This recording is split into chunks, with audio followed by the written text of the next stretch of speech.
Top Democrats calling out the media and their own party. Yes, you heard me correctly. First, Nancy Pelosi is urging the press to stop the round-the-clock coverage of President Trump. Watch.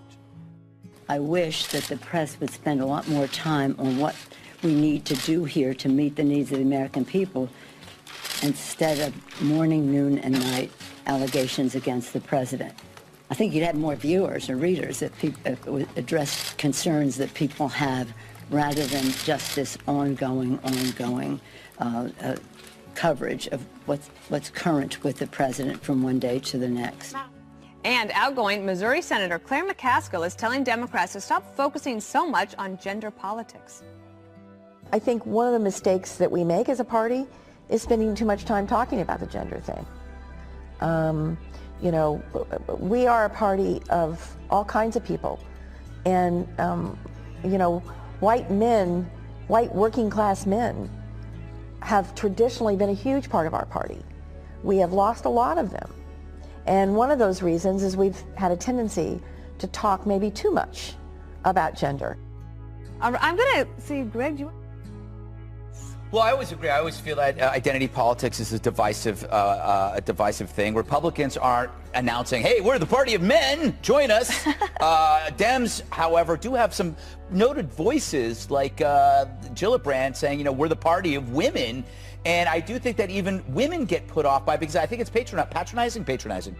Who cares? Anyway, you know you're heading down a wrong path when even Pelosi says don't go there. I mean, she's actually, in a weird way, defending Trump. She's trying to give the media an idiot intervention because they've been idiotized by their distaste for Trump. But I'm wondering why she's doing it now, and it's interesting to me. I love her coat. Do you think it's because of what Jesse brought up? That she knows she knows a lot of people in D.C. who are guilty of the same thing, and payoffs for sexual harassment paid for by us, the taxpayer. Do you think that she knows that this is just going to go down a really bad path? I think that she. Well, I think is that she has been saying these types of things, but because she wasn't a leader, right? She had no power. No one listened to her, and now people are actually listening to her. Yeah, I think she wants to start off on health care. And the media wants to start off on scandal. And impeachment. And impeachment. And she's like a terrible TV executive. She's like, hey, guys in the media, don't cover the Trump scandals. Cover health care policy. I mean, come on, Nancy. Like, what are you thinking? Of course they're going to do that. I think, you know, they won on health care, and she wants it to be covered. It's probably how Mitch McConnell thinks. Mitch is like, you know, we're confirming judges, tax cuts, we're doing this on trade, and you guys are just covering the Trump Tower meeting. Can I get a little credit here? I understand that. Now with Claire McCaskill, it's funny being a red state Democrat. It's kind of like riding a bull.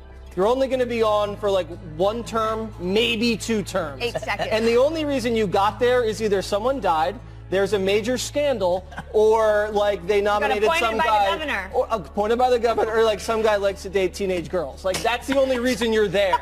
So just hold on tight, and then when they're gone, they're out of Congress, they're out of the Senate, they go, hey, Democrats, there's a whole country out there, and trust me, you can't play the gender card all the time. Why aren't you on Special Report? That's what I asked Brett the other day. You know, pure genius. I thought it was Go ahead, Juan. No, it's to the bone. Yeah. Well, I mean, I think that was an interesting comment by Pelosi, and I think you guys are right. I think she wants people to cover real issues because I think that's what she wants the Democrats to be on in ahead of the 2020 race, and people won't be able to say it's just about the Democrats' scandal, investigate Trump. But, you know, I was thinking about this, and one thing that strikes me, I just want to mention quickly, is the end of the Weekly Standard. Because here you have a conservative magazine who's actually doing reporting and could be critical of Trump, and they get pushed out of business. They lose subscribers. Same thing happened to National Review after they were critical. And so now you get a situation I don't think where... that's why. Well, I do, but I think... I know why. Okay, but here's my point, that I think that right now in the sort of conservative media bubble, if you are pro-Trump, that's all people want to hear. They just want to affirm Trump is okay. Everything is coming by attacks from the liberal press. That's not what's going on. What do you think is going on?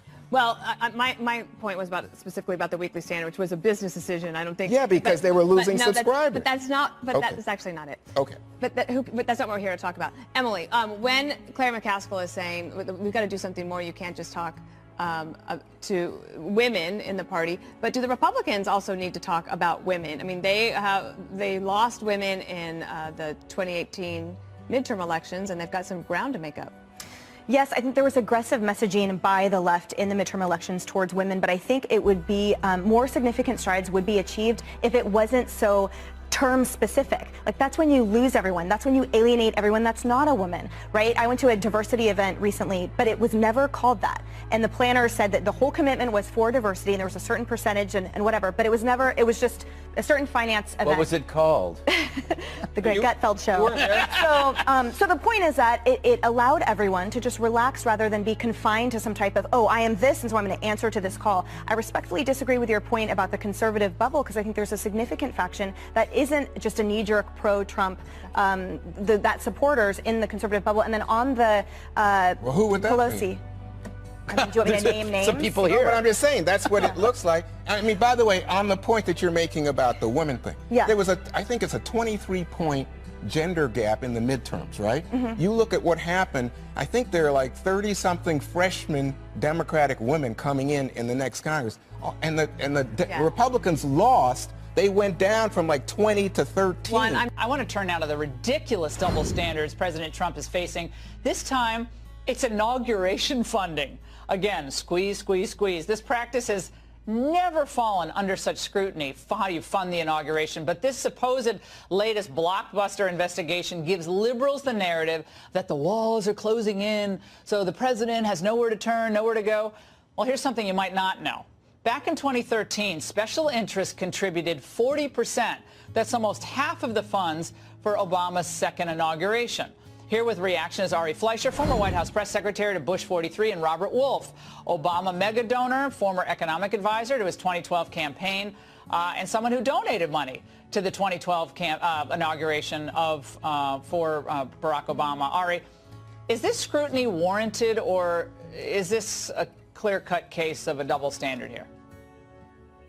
Well, on the surface, it surely seems to be a double standard. You know, the investigation of Hillary was never a real investigation of her, and now we have numerous investigations of Donald Trump from agencies that just probably never wanted Donald Trump to be elected in the first place, and that's troubling. Now, I don't like to draw conclusions like that about justice, because I was raised to believe justice is blind and it must be blind. But, you know, we haven't heard from justice yet on this. These were leaks into the newspapers about an investigation. It's not yet confirmed. And if the focus is on foreign contributions and given to straw men who donated, that's a different matter, and that should be investigated. But I haven't seen any evidence that anybody in Trump world did anything wrong. Well, and Robert, you were a big donor to President Obama, and like I think the campaign finance laws are unconstitutional. I'm going to say that till the cows come home. You should be able to give as much money as you want, as long as it's disclosed to anyone or your own money. Shouldn't matter, okay? But anybody, you should be able to give whatever, as long as you disclose it. So I have no problem that you're a big donor of Obama.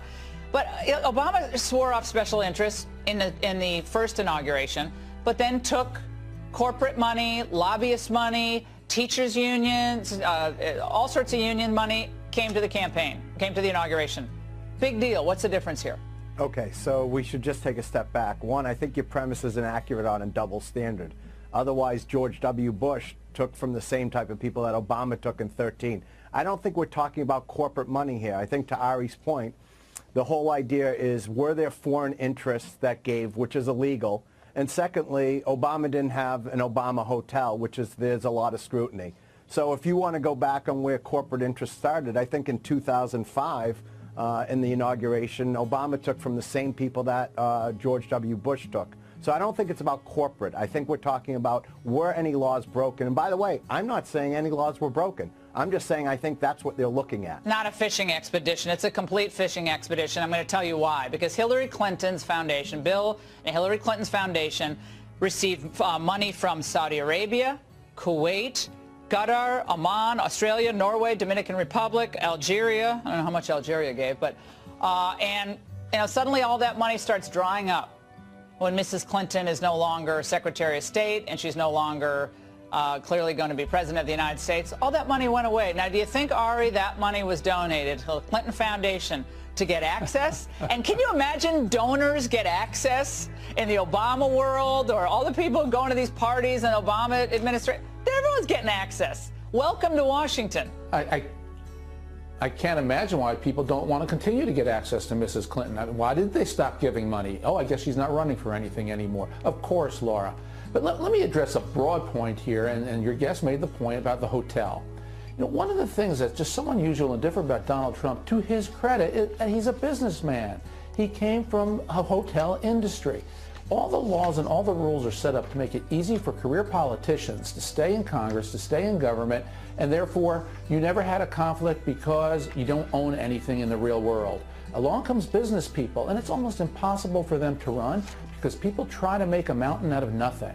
So what that people are staying at his hotel? He's already said he's not making the profits from it. He's divorced from that, from the Trump company as the president. But so what if the Trump Corporation is making money from it? It is America's private sector, and I want people from the private sector to be able to run for office. Well, let me just respond. One, I'm all for capitalism. I ran a bank that was in 49 states, 27 UBS. countries. Yeah. We gave to the RNC. We gave to the DNC. Phil Grimm was my vice chairman.